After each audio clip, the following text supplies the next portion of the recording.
O shiur de hoje, bom dia a todos. O shiur de hoje vamos dedicar, primeiramente, para a elevação da alma do nosso querido Miguel Atias, Meir Ben Rachel, e Lehavdil Ben Chaim Lechaim, como se diz, separando entre um tipo de vida e outro tipo de vida, se Deus quiser, dedicando para uma vida longa e cura completa, para o nosso querido e assíduo aluno Menachem Mordechai Ben Miriam, o Mauro, que tenha um pronto restabelecimento. Justo hoje vamos estudar o Salmo, talvez um dos mais conhecidos, um dos mais falados, que é o Salmo 20. E ele é o Salmo, eu chamo ele sempre de Coringa, porque ele é o Salmo que serve para tudo. Sempre que alguém precisa de alguma coisa, precisa de uma brachá especial, especialmente de saúde, esse Salmo, ele é o Coringa, ele é o chave para isso.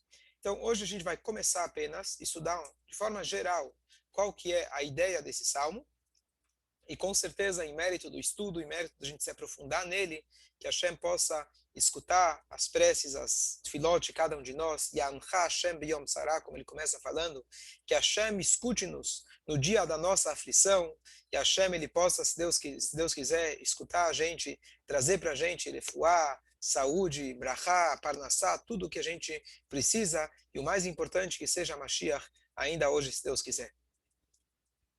Então vamos lá.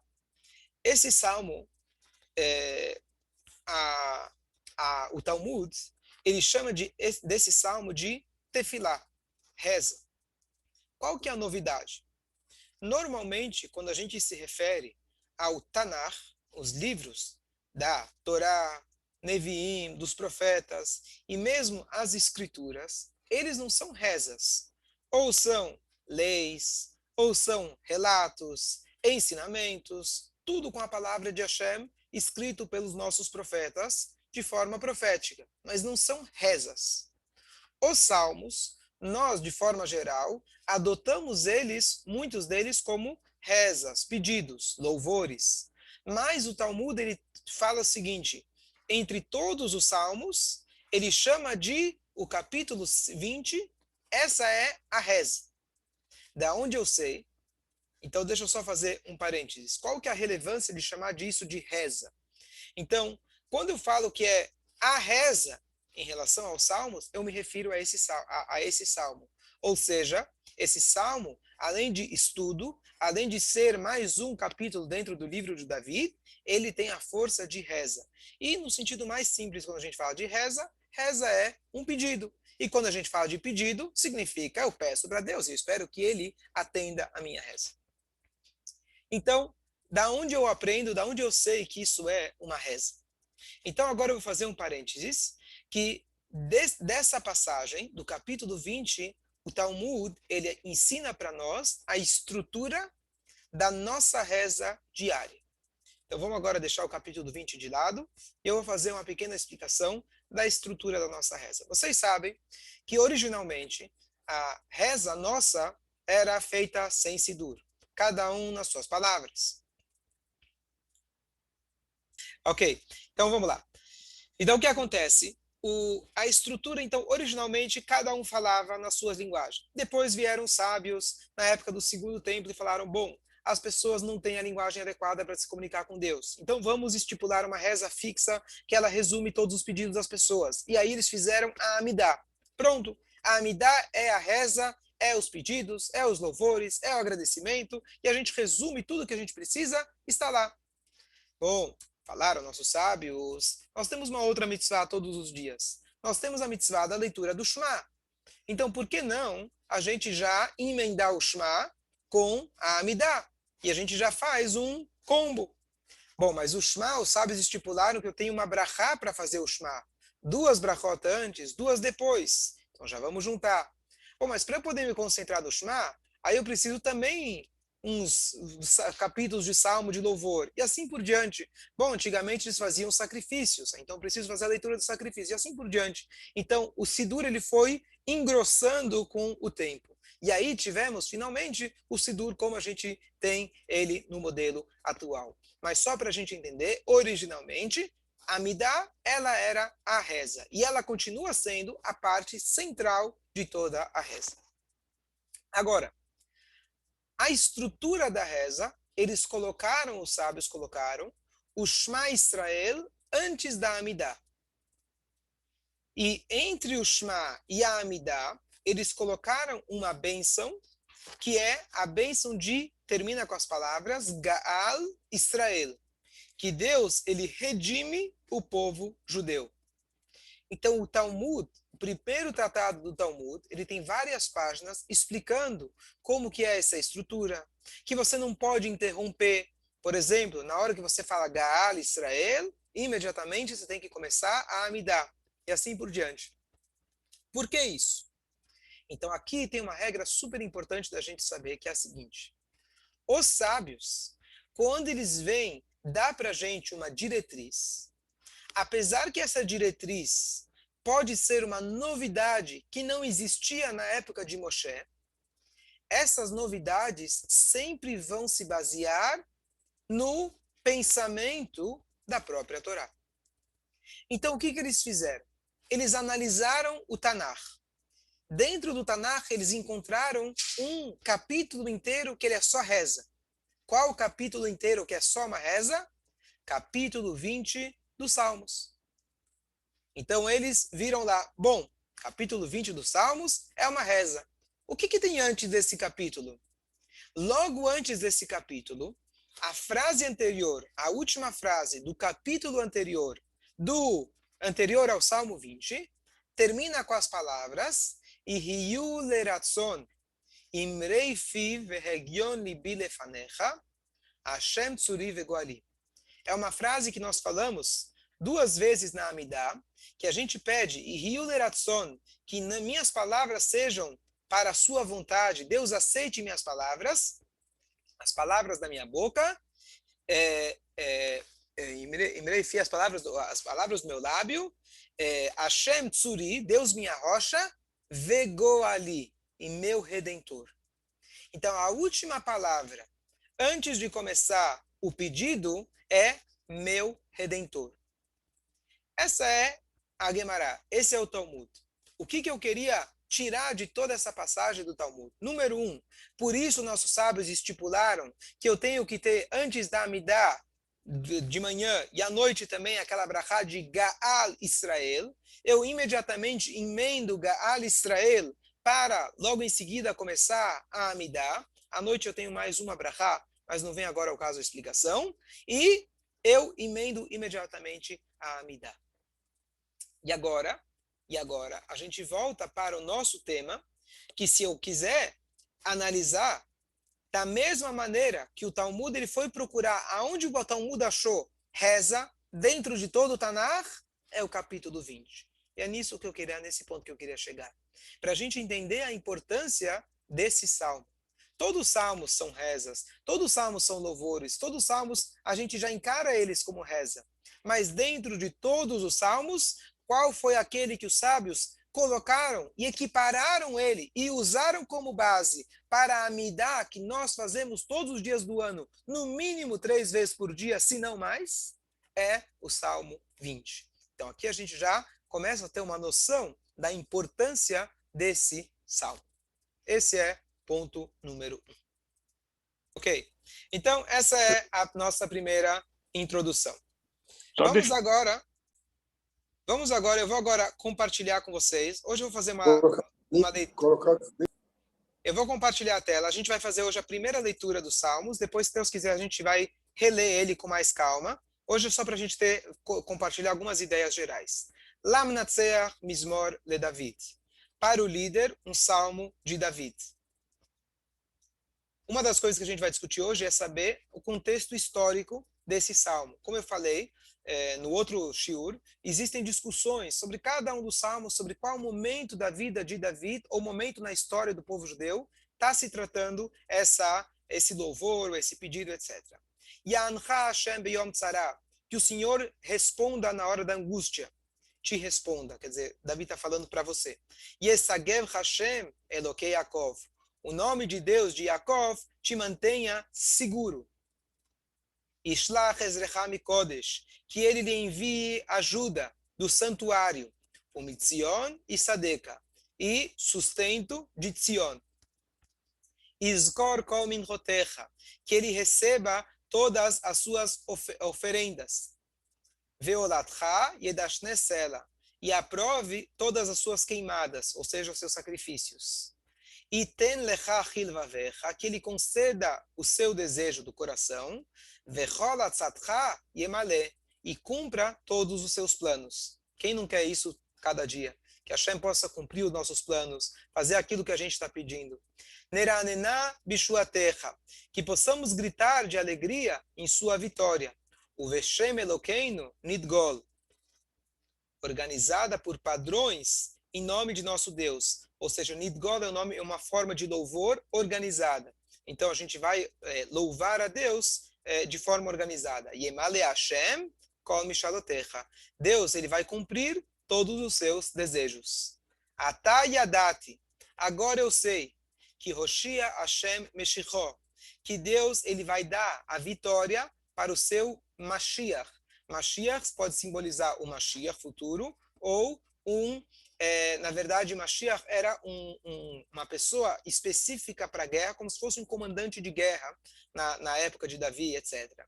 Então Hashem vai salvar ele, Yaneio Mishmei Kocho, ele vai responder a ele de seu santuário celestial, Bigvurot Yeshai Minó, com as poderosas vitórias de seu braço direito. Eles cantam carros, cantam cavalos. Na verdade, eles se apoiam, eles colocam seus olhos nos seus carros, nos seus cavalos. Ou seja, a vitória deles, eles pensam que vem do seu poder físico. Va'anachnu beshem Hashem Elokeinu naskir. Mas nós invocamos o nome de Hashem. Rei Makaru Vnafalu, então, como consequência, eles entram em colapso e caem. Va'anachnu kamnu vanitodad. Mas nós nos reunimos e reunimos forças. Hashem Moshia, Amelech Yaneinu V'yom Koreinu. Ó Senhor, conceda a vitória, que o rei nos responda quando ligarmos. Ligarmos, na verdade, é quando a gente chamar a ele. Okay? Então, aqui a gente só fez uma leitura rápida para ter uma ideia do que o Salmo está se tratando. Então, vamos trazer aqui algumas ideias. Número 1. Esse Salmo, já falei na introdução, ele é um coringa, então já fica aqui com uma lição prática. Qualquer momento de dificuldade, que a gente precisa fazer um pedido especial para Hashem, a gente quer uma brachá especial, esse Salmo, ele tem uma segulá especial para ajudar a gente. E eu estava lendo, tem várias histórias, relatos de pessoas que foi esse salmo, a pessoa que ele conta que ele escutou do mestre dele sobre a força desses salmos, e ele, ao longo de todo o momento da Segunda Guerra, ele passou por Holocausto, e ele se salvou, e ele atribui a salvação dele graças a que ele não parava de falar esse salmo o tempo todo. Então, isso é apenas um dos, claro, cada um pode contar histórias e histórias baseado no Teilim, de forma geral, especificamente desse salmo. Mais uma explicação técnica e prática. Antes o Marcelo tinha perguntado. Nós falamos diariamente na nossa reza esse salmo, dentro da reza já. Quando que ele é falado? A gente fala ele depois da Amidá, e a gente fala ele depois que a gente fala o Ashrei, e antes de falar o Valetzion. Quem está familiarizado com a reza, mas ele está dentro do Sidur, depois da Amidá. E olha que interessante, na nossa Amidá nós temos 19 bênçãos, no Teilim temos 19 salmos, o 20º é o 20, o 20º é o Lam Natseach, o 20º, meio redundante o que eu falei, o 20º, então, ou seja, depois da gente ler toda a Amidá, que tem 19 bênçãos, nós falamos o Salmo 20. Mais uma vez, a gente vê como os sábios estruturam a reza baseado também na estrutura do Tanakh. Nada é por acaso. E aproveito aqui para dizer que, às vezes, tem pessoas que seguem, inclusive tem a orientação que está na Halachá, da gente pular certas partes da reza para poder alcançar o Hazan e rezar com Tzibur, mas sabemos que isso não é ideal. O ideal é a gente começar a reza e fazer o que está no Sidur. Sidur vem de Seder, ordem, porque a ordem foi organizada de forma minuciosa, precisa, e a gente talvez sem perceber. Esse salmo foi colocado aqui, olha que interessante, depois da Amidá, correspondendo aos 19 salmos e depois ao Salmo 20. Esse salmo, ele tem uma frase que a gente fala, que Deus me atenda no dia da minha aflição, por isso, num dia de festividade, a gente omite. Sempre que é um dia de festa, a gente não faz alusão a aflições. A gente acredita que a força do Hag, da festividade, do dia alegre, ele por si já vai anular todas as dificuldades. Então, por isso, esse salmo ele não é falado em dias especiais, dias que não se fala Tachanun, depende do costume, etc. Mas, de forma geral, em dias festivos não se fala. Agora, sobre qual momento na história o David HaMelech está se referindo? Então, nós temos, na verdade, entre os comentaristas do Salmo, dos Salmos, três opiniões diferentes. Duas delas estão se referindo a duas guerras diferentes na vida de David.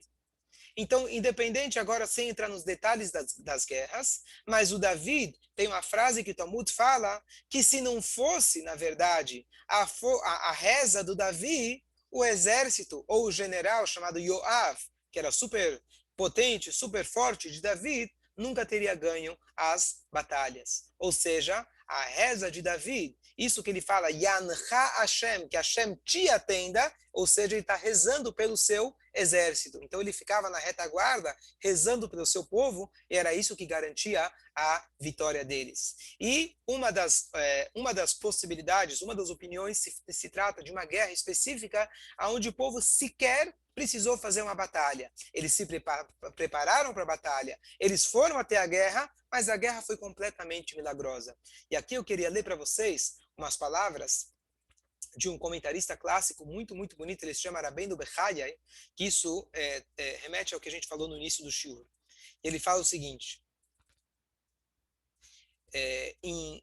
nos provérbios tem um pasuk, e aqui a gente já sai daqui com uma lição muito importante, que é o seguinte, Sus mulchan leyom milchama velashem ateshua.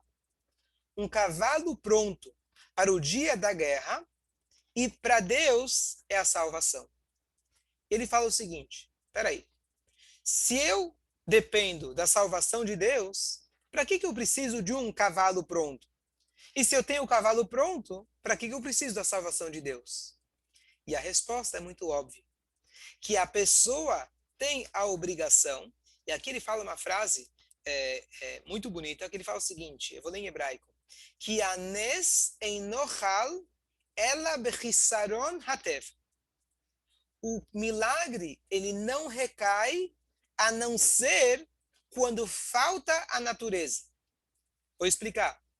Quando eu exauri todas as possibilidades naturais, eu fiz o que eu tinha que fazer, eu preparei o cavalo, treinei ele para a guerra, trouxe ele até a guerra, agora Lashem Ateshua. Agora a minha salvação, eu jogo ela para Deus. Então, o milagre de Hashem, ele não vai vir se eu não comprar o bilhete na loteria. O milagre de Hashem não vai vir se eu não sair de casa para tentar, no mínimo, fazer a minha parte, trabalhar. Ou se eu for até o médico, tomar o remédio e etc. Então, o milagre só para ele funcionar, para ele acontecer, é quando falta a natureza. Ou seja, quando eu fiz tudo o que eu podia pela natureza, agora o milagre, ele pode acontecer. Não que Deus não tenha a força de fazer milagre independentemente, mas esse foi o projeto divino. Sus Muhan, você tem que ter o cavalo pronto, Velashem Ateshua, e Deus vai trazer a salvação. Então, por isso,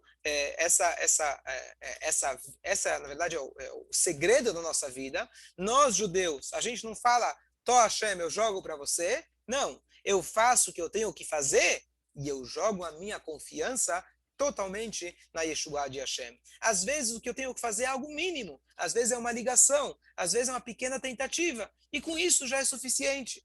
Esther, está chegando Purim, o que ela fez? Ela foi até o rei e pediu uma festa. E ela falou e contou a história. Ela estava fraca, ela estava magra, ela estava feia, provavelmente, ou iria ficar feia, porque ela jejuou por 3 dias. Mas ela falou, eu tenho que fazer a minha parte. Então aqui a gente já tem uma dica importante, quando a gente faz esse salmo, que nós não podemos abrir mão e esquecer de fazer a nossa parte no campo físico, mas depois disso, a gente joga completamente a nossa fé e a nossa confiança em Hashem.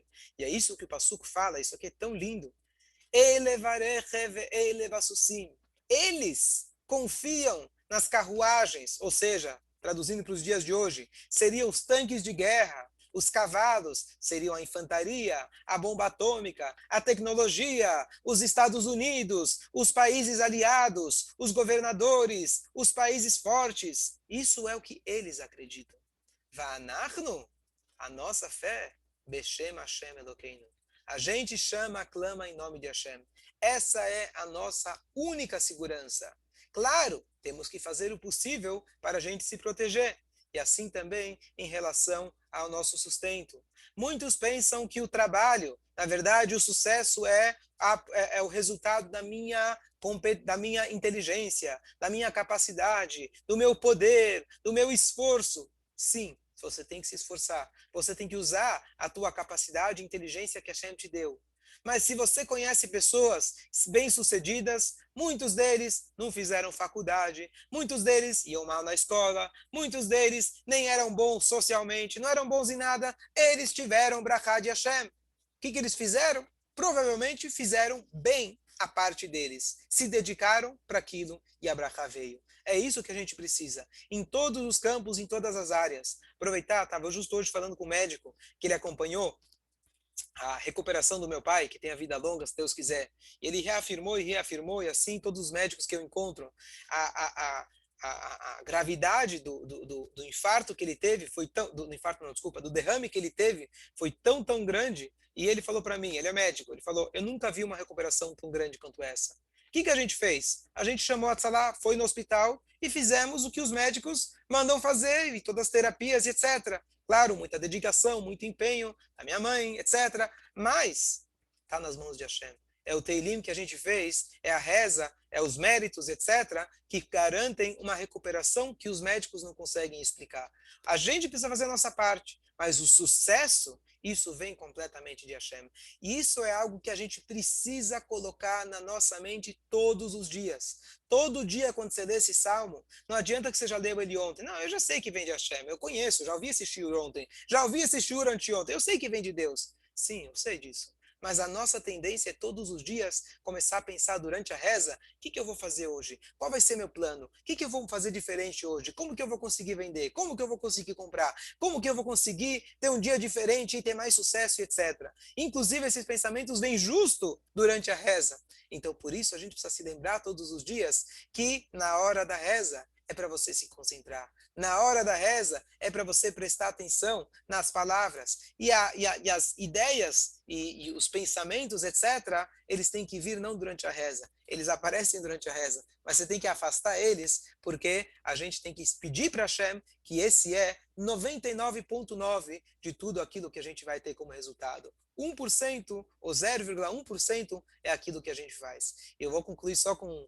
um vort, que não é a interpretação literal do Passuk, mas é uma piada, mas que cabe muito bem. Esse Passuk fala o seguinte, Elevarechev, vou ler de novo, Elevarechev ve'elevassusim. Eles se apoiam nas carruagens e nos cavalos. Va'anachnu, e nós, Beshem Hashem Elokeinu Naskir, nós clamamos, pedimos para Deus, certo? Agora tem uma interpretação mais bonita não, mais diferente. Eles vão nas carroças e vão nos cavalos. Então, eu vi uma explicação que diz o seguinte, como que eles, ou seja, os povos, eles fazem para poder ir para Leipzig? Leipzig era a China da época. Ele precisa pegar um cavalo, precisa pegar uma carroça, e ele se prepara para a viagem, viaja por muitas semanas, ele vai até lá, compra mercadoria, tarará, comprar, vender e etc. Como que a gente faz uma viagem para a China, ou para o escritório, ou para a feira? É só a gente começar a rezar. Va'anachnu Beshem Hashem Elokeinu Nazkir. Só a gente começar a lembrar o nome de Deus, imediatamente a minha cabeça já está em Leipzig.